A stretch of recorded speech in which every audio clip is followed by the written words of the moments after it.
So I got a bit ahead of myself. I took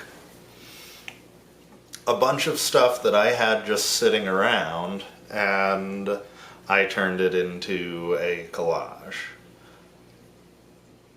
But what I do if I don't just want to start with random things around me is I start looking through books. I don't always choose a book in a normal way. Sometimes I just randomly choose and I'm like, I don't know, here's some magazine that came for free because I knew someone that had a AAA membership. It's got images, it's on kind of glossy paper, and I can choose things based on whether it works for what I want or not. I like this color, and so at the start, what you want to do is give yourself very large pieces. Because if you start very large, then that means every time you want to get more detail out of it, you can get closer and closer without worrying about what you use. I'm going to keep flipping through this one for a second. I noticed that has similar colors to this first image that I picked out. I like that combination. So this, I don't need the whole page, but I want to get a little bit extra, just in case. And sometimes you just accidentally see something that you like.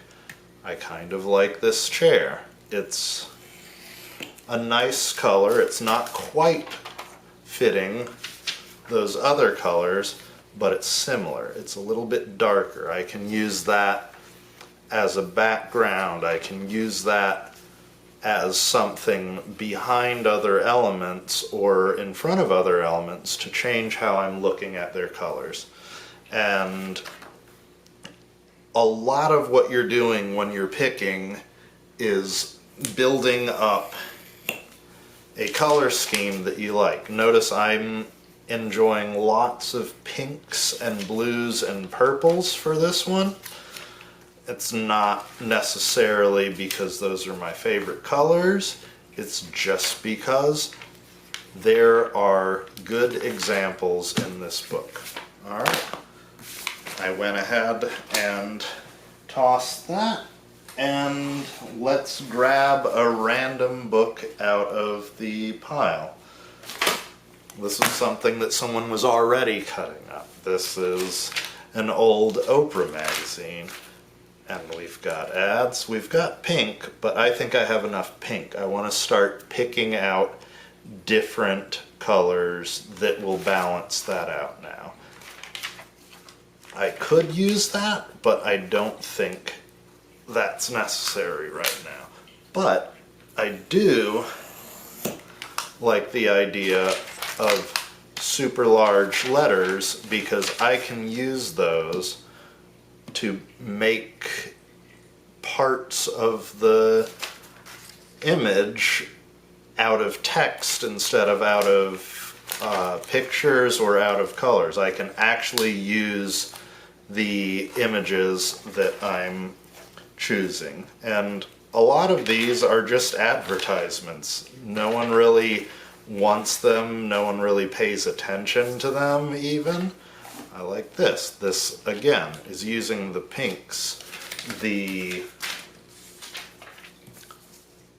off colors that I thought might work together, and I'm starting to get an idea of what the color palette I'm using for this image is. And color palettes are something that can get very complex, but the simple way to think about the colors you're using is you want to use contrasting and complementary colors. Colors that either look really good together, look very close to each other, or completely stand out as opposites and jump out at you.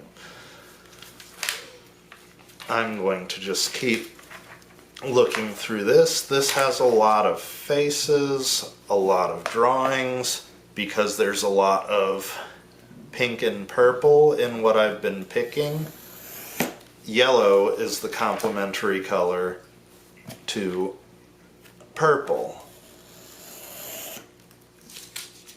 So I can start just picking things, and sometimes you'll cut through the previous page. Sometimes that'll be useful, sometimes it won't. But because this magazine is something that people were throwing away, doesn't really matter, because this is just words in advertisements. It's telling you how the product works. You don't need to worry about that, because if you're getting your material from good sources, then you don't have to worry about whether or not you're ruining it. You want to focus on getting your images from places where there are lots of copies of it, and you want to get your images from places that don't really matter if you destroy them, because you're going to keep grabbing more and more as you go. And what I personally recommend, and again, notice that even though this is all just text, it's got scrapes on it because someone cut through this image earlier.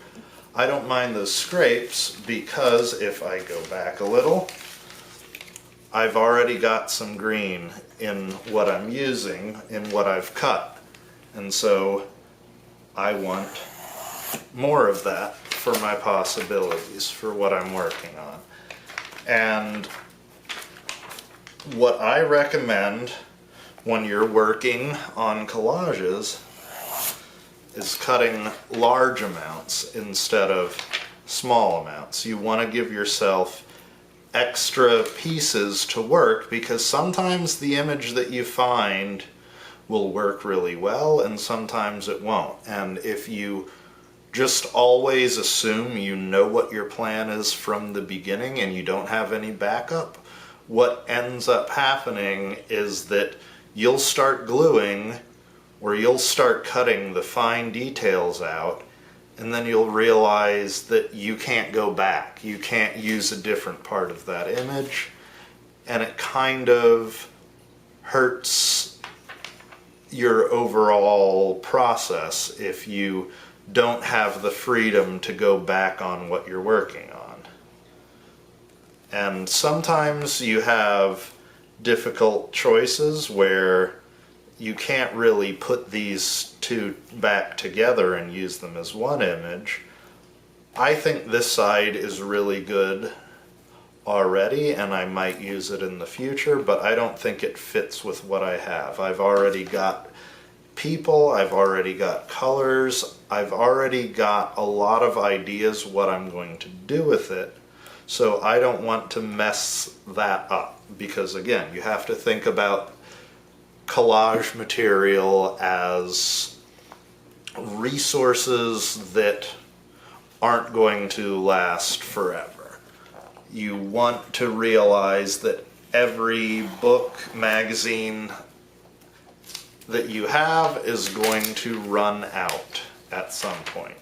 And so that's another thing that I love about collage, because I like the feeling of limitations. I think it makes me more creative to piece together something that I wasn't sure was going to work, instead of piece together just the best looking images I can find. So I'm gonna stick with that for this first picking session. And what we'll do is we'll make another collage, this time going a little bit bigger, but dealing with color. I've got all of these pieces, and these are pieces that I can use as is. I can cut fine detail. I can do like I did in my first collage, where I'm literally just cutting out what I want and nothing else. But what I think I'm going to start with is I'm going to start cutting into fine detail now. After you've done your initial cuts, just getting yourself the big pages, that's when you start really working on smaller details. I don't want, for example, any of the stuff surrounding this. I just want that one piece of color. So I'm going to start cutting,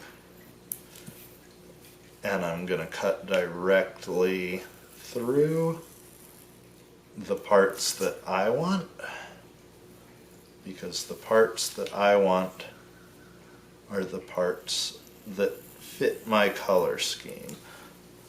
This stone from the building, that's a bit too green. It's kind of going away from the colors. Notice how much brighter that seems now that I took it out.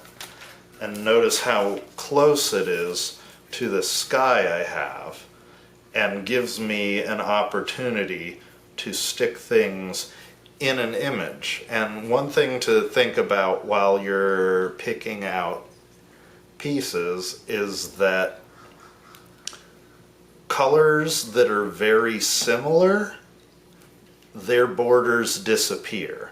By putting something that's blue and pink and purple onto something that's blue and pink and purple, they blend in. I don't risk someone just focusing all their attention on a single point, because instead what they're going to do is treat it as a whole thing. Now, if on the other hand, let's take this little lady right here.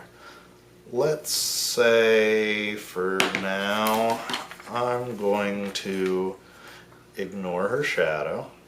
I'm just going to follow the lines outside of it. And notice here I'm using scissors because scissors are just as useful. They're often very quick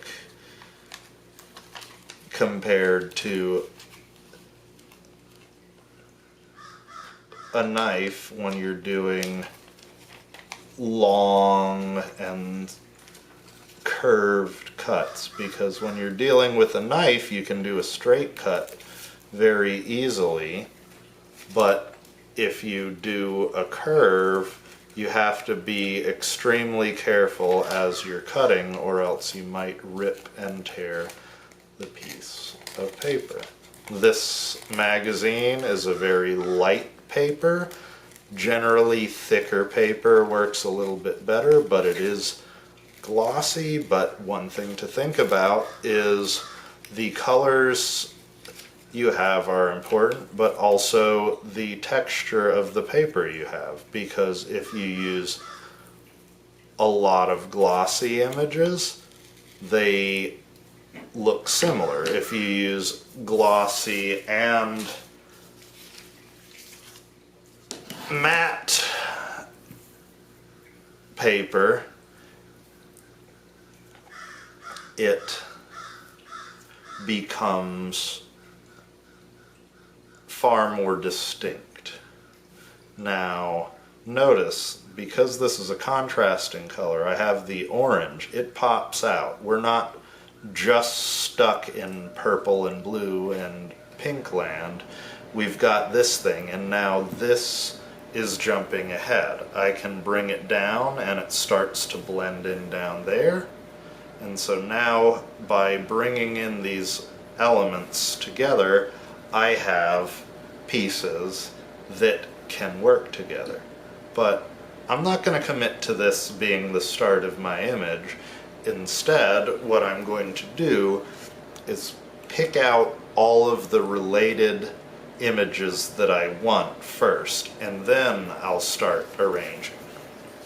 So I cut out a decent amount of material, and I'm going to show you just different ways to work with it. So for example, move these for a second.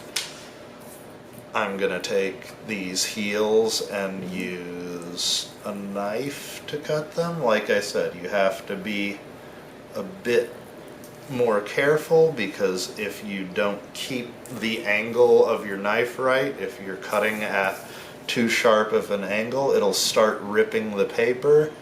And I believe I showed you in the last video what happens when that paper rips. It gives you a different effect, but if that's not the effect that you want, then you want to make sure that you're not doing it until you're ready. Notice that I am going very loose at the start with this, because I'm not totally sure I'm going to use this. Notice it ripped some, but I want to have a close enough idea to where I'm starting that I can piece everything together, get an idea of what it's going to look like when I put it together, and then decide if I actually want to use it once it's starting to fit. So I'm going to keep cutting for a moment and then look through what I have.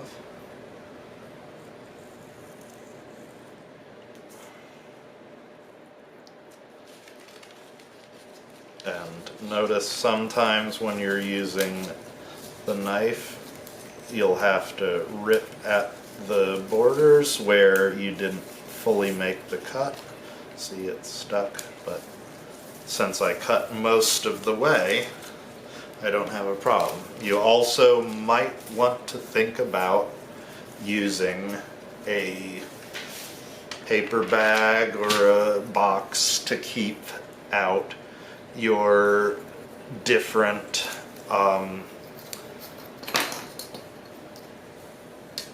pieces of scrap paper, because if there was something else on the page that you liked, or something on the back, on this side we just had those heels, but on this side we still have hearts and other objects that allow different images. None of those fit what I want to use now.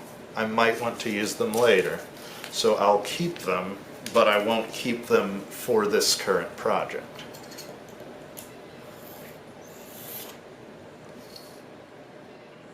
That was a messy cut, but again,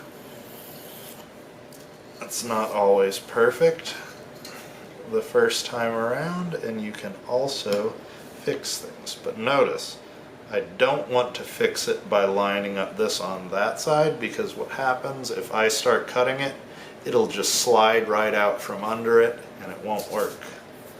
What I want to do is switch to the other side and trim, because that lets me use the ruler to hold down that paper as much as I can.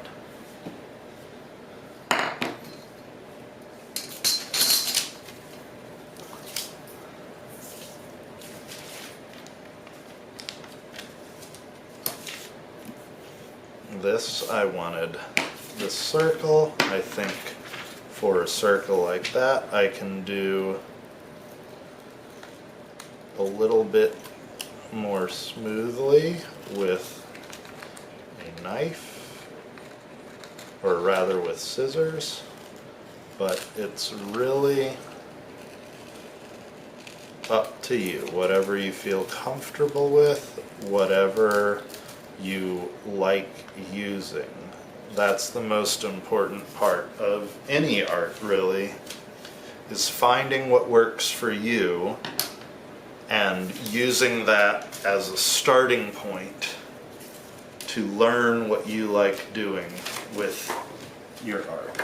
You don't need to start with something perfect. You just need to start with techniques that you enjoy, because the techniques that you enjoy are the ones that you are going to try harder to make into new things. The techniques you enjoy are going to be what you use in order to really find your own style. You can see that I like wavy lines a lot. It's very simple, but it's a fun effect to play with because it's a way that I've found I can stop playing with the exact same images. And I just noticed now that I cut that out that I really like that. This is super fine detail, and that's much harder to cut. So for that, I'm making sure I'm really close with my fingers, following my lines as close as I can. And what I'm going to do halfway through is switch to scissors so I can hopefully show you the difference in how you cut fine lines with a knife instead of with scissors, because they both have their own applications. Knives are very good for sharp angles, but you can do the same thing with scissors. See, I have that sharp angle. Well, how am I going to get there? If I turn, that's going to rip. But what I can do is go with the scissors around the border of the image, get myself a starter image. So I've cut that. I'm not going to use the ponytail. I'm going to keep it just a blank head.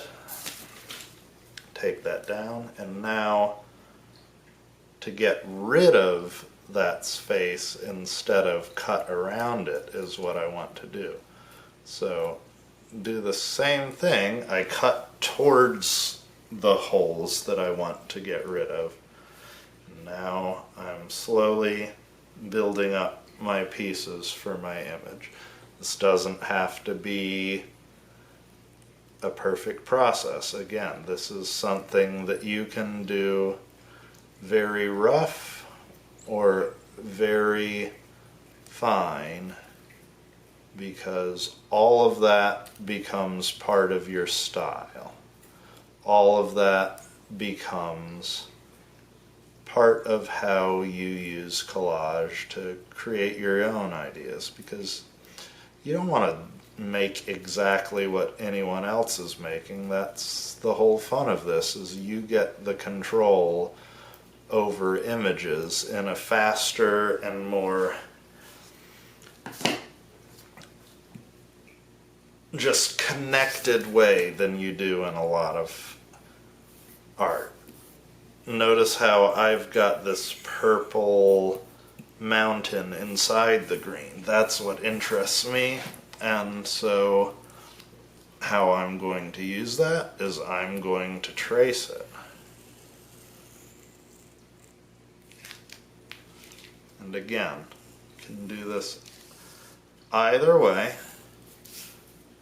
One of the things that I find really helps is think about your cutting in terms of rotations. You want to rotate the paper, not your knife sometimes, because it's harder to keep your rotation accurate if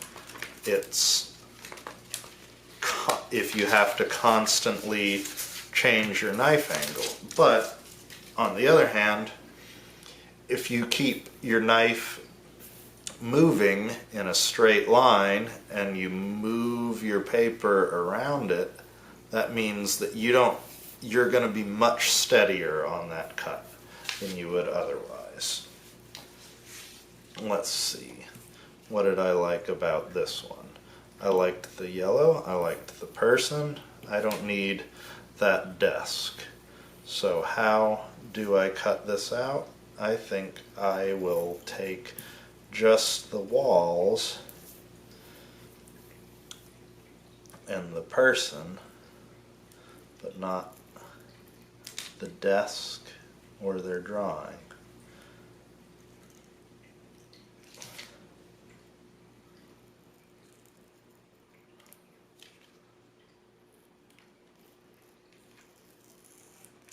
And sometimes you just gotta concentrate a little bit.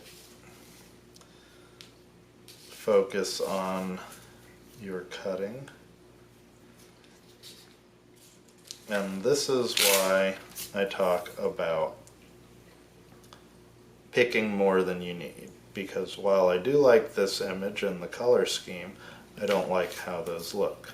I made what you might think is a mistake, but I wasn't necessarily going to use that in the first place. So instead, what I start doing is figuring out what parts that I really want to use. What did I really like about this image?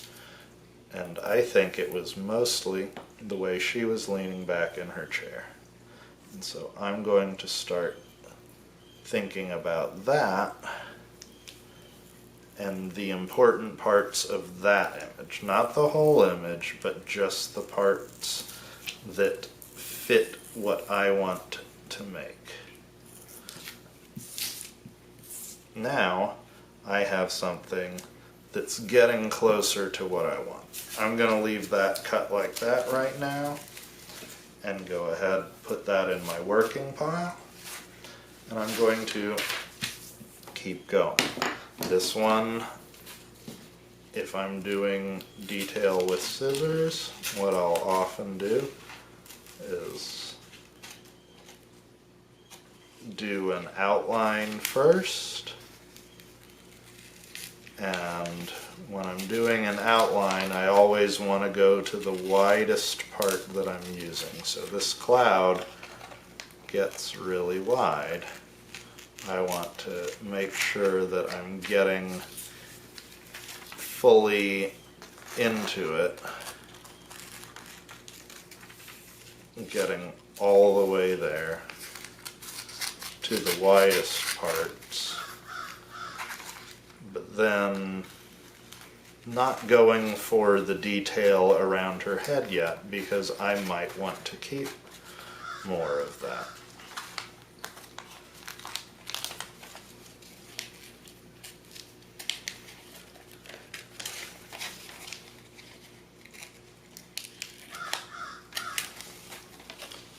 I want to go to the edge of her dress, but I want more than just her legs.